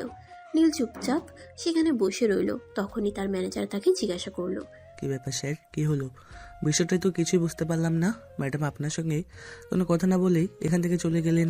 আমরা কি কোম্পানিকে কোনো অর্ডার দেব না? অর্ডার দেব, তবে আজ নয়। আমি আগামীকাল ওই ম্যাডামের কোম্পানিতে যাব, আর ওখানে বসেই ম্যাডামের সঙ্গে এগ্রিমেন্ট করব। মানে কি তার? আমি তো কিছু বুঝতে পারলাম না। এত কষ্ট করে এখানে এগ্রিমেন্ট করবার জন্য এলাম, আর উনি মিটিং না করে চলে যাচ্ছে, আর আপনি কিনা বলছেন আপনি ওই ম্যাডামের কোম্পানিতে যাবেন আর সেখানে গিয়ে এগ্রিমেন্ট করবেন। এটাকে তো আমরা যতগুলো কোম্পানির সঙ্গে এগ্রিমেন্ট করেছি সবগুলোই আমাদের অফিসে বসে কিংবা অন্য কোনো রেস্টুরেন্টে কিংবা ক্যাফেতে বসে, কিন্তু আজ হঠাৎ আপনার কি হলো? আমি তো কিছুই বুঝতে পারছি না। দেখুন, আমি আপনার স্যার আর আপনি আমার ম্যানেজার, তাই আমি আমার কোনো বিষয় আপনার কাছে নিশ্চয়ই কৈফিয়ত দেব না। চুপচাপ ক্যাফের বিলটা মিটিয়ে বাইরে আসুন। ম্যানেজার তখন আর কোনো কথাই বলল না, চুপচাপ ক্যাফের বিল মিটিয়ে বাইরে চলে আসলো। আর নীল সেখান থেকে সোজা বাড়িতে চলে আসলো। বাড়িতে এসে মন খারাপ করে চুপচাপ বসে আছে। নীল কখনোই বাড়িতে এসে ভাবে চুপচাপ বসে থাকে না, সবার সঙ্গে গল্প করে, সবার খোঁজ খবর নেয়। আজ যখন নীল বাসায় এসে চুপচাপ নিজের রুমে বসে আছে, সেটা দেখে রিমি সেখানে গেল আর তাকে জিজ্ঞাসা করলো, কি ব্যাপার ভাইয়া, কি হয়েছে তোর? তুই আজ অফিস থেকে এসে চুপচাপ এখানে বসে আছিস কেন? তোর কি মন খারাপ? না রে, মন খারাপ নয়, তবে বহুদিন পর সেই অনাকাঙ্ক্ষিত মানুষটার সঙ্গে দেখা হয়ে গেল। মানে তুই কি বলছিস? আমি কিছুই বুঝতে পারছি না। অনাকাঙ্ক্ষিত মানুষ বলতে তুই কাকে মিন করতে চাইছিস? আমার জীবনে তো সেই অনাকাঙ্ক্ষিত মানুষ একটাই, নেহা ম্যাডাম। আজ আমি যে কোম্পানির সঙ্গে এগ্রিমেন্ট করতে গেছিলাম সেটা নেহা ম্যাডামের কোম্পানি। উনি কোম্পানির দায়িত্ব নেওয়ার পর কোম্পানির নাম চেঞ্জ করেছেন, তাই আমি বুঝতে পারিনি। আর ওই কোম্পানির সঙ্গে এগ্রিমেন্ট করব বলে সিদ্ধান্ত নিয়েই কিন্তু যখন আমি ওখানে পৌঁছালাম আর সঙ্গে সঙ্গে দেখা গেল, তখনই আমি এই ব্যাপারে জানতে পারলাম। ভাইয়া, আমার মনে হয় তুই নেহাকে ভালোবাসিস আর তার জন্যই ভুলতে পারছিস না। তাই আমি বলি কি, নেহাকে তুই বিয়ে কর। শোনো, যে মানুষটা আমাকে ভালোবাসে বলেছিল তখন, যখন আমি তাকে মূল্য দেইনি, এখন কেন আমি তার জীবনে ফিরে যাব? আমার কোনো কিছু ছিল না বলেই তার বাবা আমাকে মেনে নিত না, আর তার কারণেই কিন্তু আমি সেদিন তাকে না করে দিয়েছিলাম। যদি তার বাবা আমাকে মেনে নিত তাহলে সমাজকে আমি কোনো তোয়াক্কা করতাম না। নেহাকে আমি সোজা বিয়ে করে আমার বাড়িতে নিয়ে আসতাম। আম্মুর উপর আমার সম্পূর্ণ ভরসা ছিল, আম্মু সবটা মেনে নিত। কথাগুলো আড়াল থেকে তার আম্মু শুনছিল। ওদের কথা বলা শেষ হলে তার আম্মুর রুমের ভিতরে আসলো আর নীলের মাথায় হাত রেখে বলল, বাবা, আজকেও আমি তোকে কোনো বাধা দেব না। আমি চাই তুই তোর ভালোবাসার মানুষটাকে নিয়ে ভালো থাক, তাই আমি তোকে পারমিশন দিচ্ছি। তুই নেহাকে তোর মনের কথা বল, আর তার অভিমান ভাঙিয়ে তাকে বিয়ে করে নিয়ে আয়। এখন তো আর কোনো অসুবিধা নেই, এখন তো তুই তাদের চাইতে অনেক বেশি টাকার মালিক, তাহলে তো আর নেহার বাপের কোনো অসুবিধা নেই। হ্যাঁ নীল, তোমার মা একদম ঠিক কথাই বলেছেন। যখন তোমার টাকা পয়সা ছিল না তখন তুমি নেহাকে ভালোবাসা সত্ত্বেও সব কিছুর জন্য ছেড়ে চলে এসেছিলে, আর এখন যেহেতু তোমার সব কিছুই আছে, তাই আমি চাইবো তোমার ভালোবাসার মানুষটাকে নিজের করে নাও, কারণ ভালোবাসা ছাড়া জীবন অপূর্ণ। সবটাই বুঝতে পারলাম, কিন্তু নেহা কি আজও আমার জন্য অপেক্ষা করছে? আমার তো সেটা মনে হয় না, কারণ একটা মেয়ে কোনো দিন একটা ছেলের জন্য এতদিন অপেক্ষা করবে না। সে নিশ্চয়ই বিয়ে শাদী করেছে, হাজবেন্ড, সন্তান সব কিছুই হয়তো আছে। সেটা তো তুই একদম ঠিক কথাই বলেছিস, কিন্তু সেটা জানার জন্য তোকে আগে নেহার সঙ্গে দেখা করতে হবে, আর তার সঙ্গে কথা বলতে হবে। তার সঙ্গে কথা বলে যদি তুই নিশ্চিন্ত হোস যে সে এখনো বিয়ে করেনি আর তোর জন্য অপেক্ষা করছে, তাহলে তুই তোর মনের কথাটা তাকে বলবি আর তাকে বিয়ে করে আমাদের বাড়িতে নিয়ে আসবি। হ্যাঁ বাবা, রিমি একদম ঠিক কথাই বলেছে। তুমি যাও, নেহার সঙ্গে আগে কথা বলো। সব কিছু যদি ঠিকঠাক থাকে তাহলে আমি নিজেই তোমার জন্য বিয়ের সম্বন্ধ নিয়ে যাব। ঠিক আছে বাবা, কোনো সমস্যা নেই। আপনি যখন বলেছেন তখন আমি নিশ্চয়ই যাব, কারণ কেন জানি না আমার নিজের মন বলছে আমি নেহাকে ভালোবাসি। তাই নিজের একটা ছোট ভুলের জন্য ভালোবাসাকে হারাতে চাই না। পরদিন সকাল 10টার দিকে নীল বাসা থেকে বের হলো নেহার অফিসের উদ্দেশ্যে। এসে অফিসে পৌঁছে অফিসের পিয়নকে দিয়ে নেহার কাছে খবর পাঠালো। নেহা খবরটা শুনে বেশ কিছুক্ষণ চিন্তা করলো, তারপর বলল নীলকে ভিতরে আসতে দিতে। নীল ভিতরে আসলো। নেহা চুপচাপ বসে আছে, কিছুই বলছে না। তখন নীল নিজে থেকেই বলল, কেমন আছেন ম্যাডাম? যেমন তুমি চেয়েছিলে ঠিক তেমনই আছি। দেখুন ম্যাডাম, আমি জানি আপনি এই কথাগুলো অভিমান নিয়ে বলছেন, কিন্তু আমি তাতে কিছুই মনে করব না। যাই হোক, আপনার হাজবেন্ড আর বাচ্চারা কেমন আছে? হাজবেন্ড আর বাচ্চা, এটা তুমি ভাবলে কি করে? নীল, তোমার পর আবার জীবনে কোনো মানুষের জায়গা হয়নি আর হবেও না, কারণ আমি তোমাকে ভালোবাসতাম আর এখনো বাসি। তুমি হয়তো বিয়ে শাদী করে সন্তান আর বউ নিয়ে ভালোই আছো, কিন্তু বিশ্বাস করো, আমার জীবনে এখনো কেউ আসেনি আর ভবিষ্যতেও আসবে না, কারণ এই হৃদয়ে একটা নাম সুন্দর করে স্বর্ণাক্ষরে লেখা হয়ে গেছে। মানে এসব আপনি কি বলছেন? আপনি এখনো বিয়ে করেননি, এখন আমার অপেক্ষাতে বসে আছেন? আপনি সত্যি বলছেন? আমি নেহা কখনো কোনোদিনও কাউকে মিথ্যা বলিনি। তোমাকে ভালোবাসতাম এই কথাটা যেমন সত্য, তোমার জন্য আজ অপেক্ষা করে আছি এই কথাটাও ঠিক তেমনি সত্য। তুমি আমার জীবনের প্রথম এবং শেষ ভালোবাসা। তোমার পর এই হৃদয়ে কারোর জায়গা হবে না। যাই হোক, বাদ দিন। স্যার কেমন আছেন? ওনার শরীর ভালো আছে তো? আজকাল কি অফিসের দেখাশোনা আপনি একাই করছেন, নাকি স্যার এখন অফিসে আসেন? বাবার শরীর ভালো নেই, কালকে আমেরিকায় পাঠানো হয়েছে উন্নত চিকিৎসার জন্য, আর অফিসার দেখাশোনা গত 1 বছর ধরে আমিই করছি। যেহেতু বাবার শরীর ভালো নেই, তাই বাবাকে আর কোনো প্রেশার দিতে চাই না। ও আচ্ছা, স্যার কবে দেশে আসবেন এ ব্যাপারে আপনি কিছু জানেন? স্যারের সঙ্গে একবার দেখা করতাম। আব্বুর সঙ্গে দেখা করে আপনার কোনো লাভ আছে বলে তো আমার মনে হয় না। যাই হোক, আপনি কিন্তু একটা বিষয় এড়িয়ে গেলেন। আমি কিন্তু আপনার স্ত্রী আর বাচ্চাদের কথা জিজ্ঞাসা করেছিলাম, আপনি কিন্তু ও ব্যাপারে কিছুই বললেন না। বলেন, ওরা কেমন আছে আর কোথায় আছে? নিশ্চয়ই আপনার স্ত্রী খুবই ভাগ্যবতী একজন মহিলা, যে মানুষটাকে আমি আমার সবকিছুর বিনিময়ে নিজের করে পেতে চেয়েছিলাম। আপনার স্ত্রী কোনো কিছুর বিনিময়ে ছাড়াই সেই মানুষটাকে নিজের করে পেয়ে গেল। হ্যাঁ, সে খুবই ভাগ্যবান যে সে আমাকে পেয়েছে, আর আমিও খুব ভাগ্যবান যে তার মতো স্ত্রী পেয়েছি। যদি তার মতো স্ত্রী না পেতাম তাহলে হয়তো আজ উন্নতির চরম শিখরে পৌঁছাতে পারতাম না। তার মতো বউ পাওয়া সত্যি ভাগ্যের ব্যাপার। যাই হোক, আপনাকে জিজ্ঞেস করছিলাম স্যার কবে দেশে আসবেন, ওনার সঙ্গে একবার দেখা করার ছিল। আব্বুকে আগামী সপ্তাহে দেশে আনা হবে। আমি আগামীকালকেই ওখানে যাচ্ছি। সবকিছু ভালো থাকলে আগামী সপ্তাহে আব্বুকে নিয়ে দেশে ফিরে আসব। যাই হোক, আপনি কি খাবেন, চা নাকি কফি? না, কিছুই লাগবে, নাস্তা হলে আসি। আপনার নাম্বারটা আমার ম্যানেজারের কাছে আছে, আমি ওনার কাছ থেকে নাম্বারটা নিয়ে ফোন করব। আর স্যার দেশে আসলে ওনার সঙ্গে দেখা করতে আপনাদের বাড়িতে যাব। এই বলে নীল নেহার অফিস থেকে বের হয়ে বাসায় চলে আসলো। আর বাসায় আসতেই তার বোন তাকে জিজ্ঞাসা করলো, কি ব্যাপার ভাইয়া, কি হলো? নেহার সঙ্গে দেখা করতে গিয়েছিলাম। নেহা আমাকে বলল সে এখনো বিয়ে করেনি আর এখনো আমার জন্য অপেক্ষা করছে। আর আঙ্কেলের ব্যাপারে যখন জিজ্ঞাসা করলাম তখন সে বলল আঙ্কেল নাকি অসুস্থ, ওনাকে চিকিৎসার জন্য আমেরিকায় নিয়ে যাওয়া হয়েছে। নেহাও আগামীকাল সেখানেই যাবে, আগামী সপ্তাহে ওনাকে দেশে নিয়ে আসবে।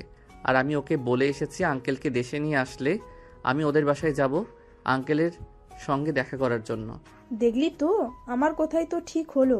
আমি তো তোকে বলেছিলাম নেহা এখনো তোকে ভালোবাসে। আমার কথা মিললো তাহলে?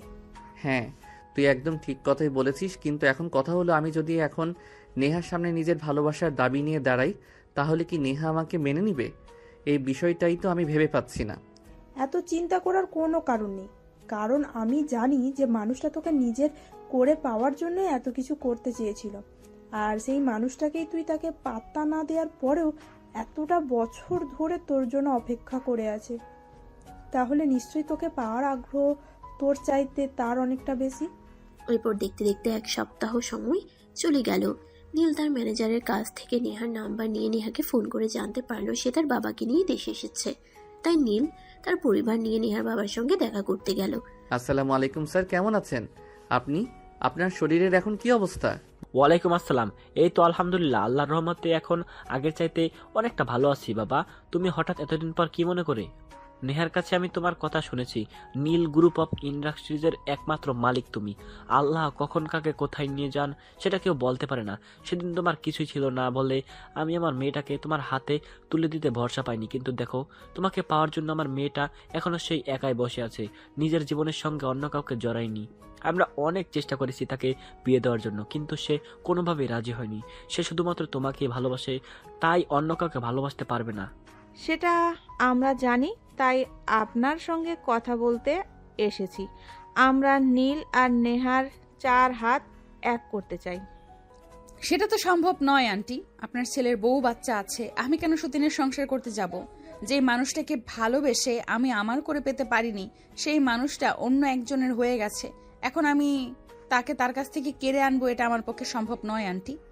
তোমাকে কে বলছে নীল বিয়ে করেছে? সে তোমাকে মিথ্যা কথা বলেছিল। নীল এখনো বিয়ে করেনি। তুমি যেমন তাকে ভালোবাসো সেও তেমন তোমাকে ভালোবাসে। আমরা কয়েকবার তাকে বিয়ের কথা বলেছি, সে বারবারই আমাদের বলে গেছে এখনো তার বিয়ের সময় হয়নি, কিন্তু সে যে এখনো মনে মনে তোমাকেই খুঁজে সেটা কিন্তু আমাদের বলেনি। তার মানে নীল আমাকে মিথ্যা কথা বলেছিল? যাই হোক, তারপরও আমি আপনাদের ছেলের চাইতে বয়সে বড়। আমাদের এই সম্পর্ক সমাজ মেনে নেবে না। আমাকে বিয়ে করলে আপনার ছেলে সমাজে মুক্ত থাকতে পারবে না। তাই আমি চাই না আমার জন্য কারো সমাজে মানহানি হোক। নেহা, তখন আমার কিছুই ছিল না, আজ আমার সব কিছুই আছে। টাকার কাছে মান সম্মান খুবই তুচ্ছ বিষয়, আর আমার এত পরিমাণ টাকা আছে যে কোনো মানুষ আমার চোখের দিকে তাকিয়ে কথা বলার সাহস পাবে না এখন।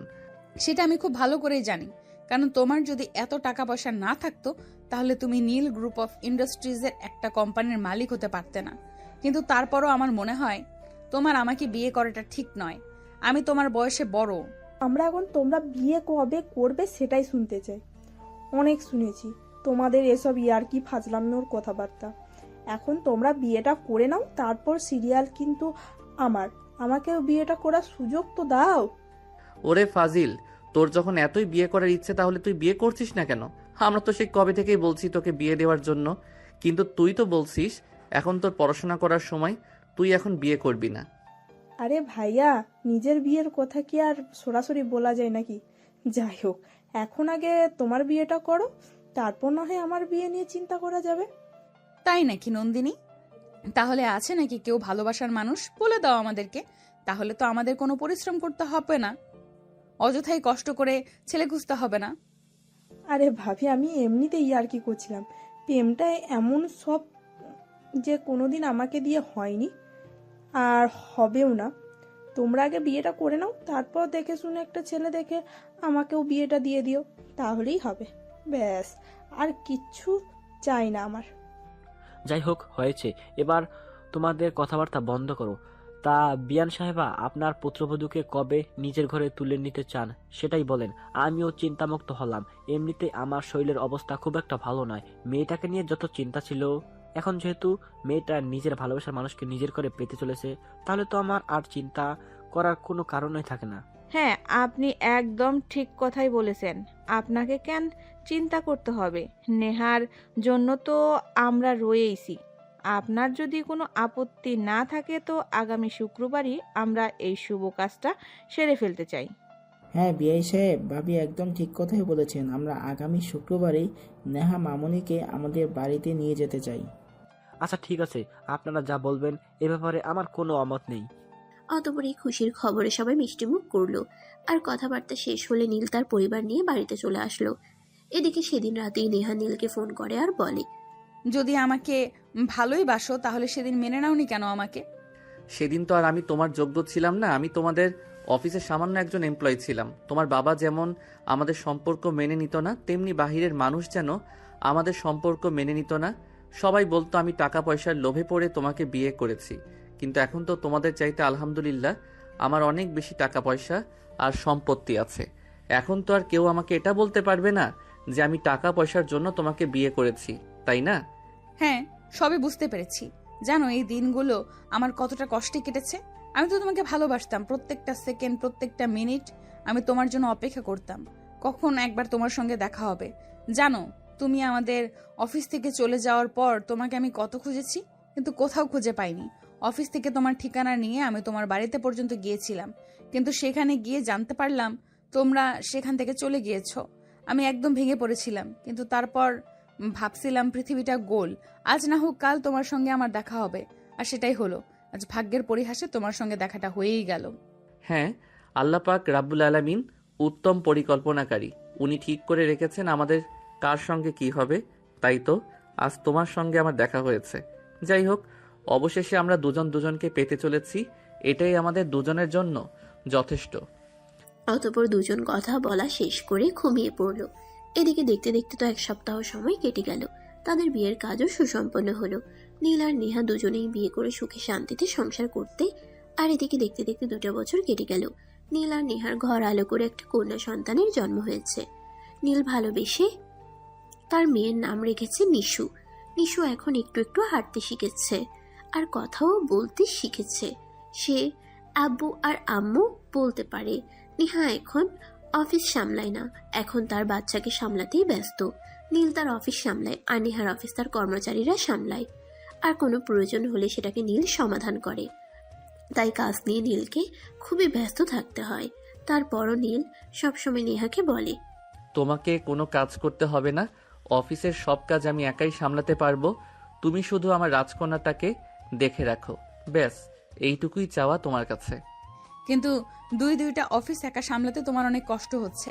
আমি তোমাকে একটু হলেও সহযোগিতা করতে পারি। তাছাড়া আমরা চাইলেই আমাদের মেয়ের জন্য বাড়িতে আয়া রাখতে পারি। না, সেটার কোনো প্রয়োজন হবে না। একটা সন্তান মায়ের কাছে যতটা কমফোর্টেবল হয় অন্য লোকের কাছে ততটা কমফোর্টেবল হয় না। তাই আমার যত কষ্টই হোক আমি সবটা সামলে নেব।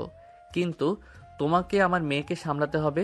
আমার মেয়ে আমার কাছে 7 রাজার ধন, এর চাইতে বড় সম্পদ আর কিছুই হতে পারে না। তাই বুঝি মেয়েকে শুধু তুমি একাই ভালোবাসো আর আমি ভালোবাসি না? মেয়ের প্রতি কি আমার কোনো আগ্রহ, ইন্টারেস্ট নেই নাকি? আমি সেটা তোমাকে বলিনি।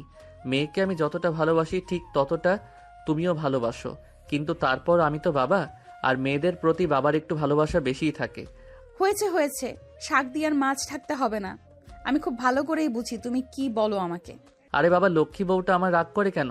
আমি তো তোমাকে অনেক বেশি ভালোবাসি, এমন করে না প্লিজ। এভাবে কথা বলতে বলতে নিশুর পাশে শুয়ে দুজনেই ঘুমিয়ে পড়ল। দুজন ও ঘরে ঘুমাচ্ছিল। তখনই নিশু কান্না করছিল, সেটা তারা কেউ খেয়াল করলো না। পাশের রুম থেকে নীলের আম্মু এসে নিশুকে নিয়ে গেল। নিশু বিছানায় প্রস্রাব করে দিয়েছিল, তাই কান্না করছিল। নীলের আম্মু নিশুকে নিজের কাছে নিয়ে ঘুম পাড়িয়ে দিল। মাঝরাত্রে যখন হঠাৎই নিহার ঘুম ভাঙে, সে নিশুকে খুঁজতে থাকে। বিছানায় খুঁজে না পেয়ে সে তো চিৎকার দিয়ে ওঠে, এই নীল, তাড়াতাড়ি ঘুম থেকে ওঠো। নিশু তো এখানেই ঘুমিয়েছিল। নিশু কোথায় গেল? হ্যাঁ তাই তো, নিশু তো এখানেই ঘুমিয়েছিল। নিশু কোথায় গেল? দাঁড়াও আমি দেখছি। আম্মু, ওই আম্মু, তুমি কি মিশুকে তোমার কাছে নিয়েছো? হ্যাঁ নিশু আমার কাছে ঘুমাচ্ছে, তোরা ঘুমিয়ে পড়।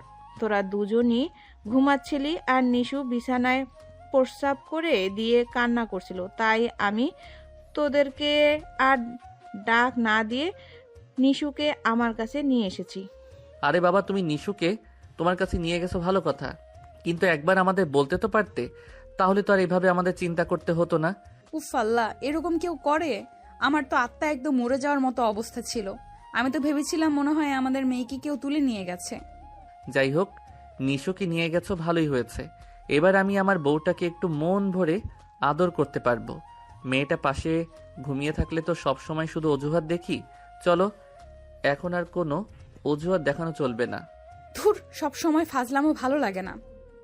এখন রাত 2টা বাজে, তোমাকে সকালে অফিসে যেতে হবে। এখন চুপচাপ ঘুমিয়ে পড়ো, তা না হলে সকালবেলা ঘুম থেকে উঠতে পারবে না। কিন্তু কে শুনে কার কথা? তার কাছে তার বই সবার চাইতে আগে। তার বউকে ভালোবাসতে হবে, প্রচুর ভালোবাসতে হবে। তাই সে নেহার কোনো কথা না শুনে তাকে আদর করতে শুরু করে। নেহা প্রথম দিকে একটু বাধা দিতে চাইলেও পরে আর বাধা দিল না, কারণ তার 10টা না 5টা না একটা মাত্র স্বামী, তাকে তো তার ভালোবাসা দিতেই হবে। তাই দুজনেই একসঙ্গে ভালোবাসার মহাসমুদ্রে ডুবে গেল আর ভালোবাসার নতুন একটি গল্পের সূচনা করলো।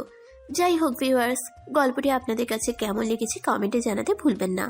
অপেক্ষা করুন নতুন কোনো গল্পের জন্য। আবারও দেখা হবে নতুন কোনো ভালোবাসার গল্প নিয়ে। সেই পর্যন্ত সবাই ভালো থাকবেন, সুস্থ থাকবেন। আল্লাহ হাফেজ।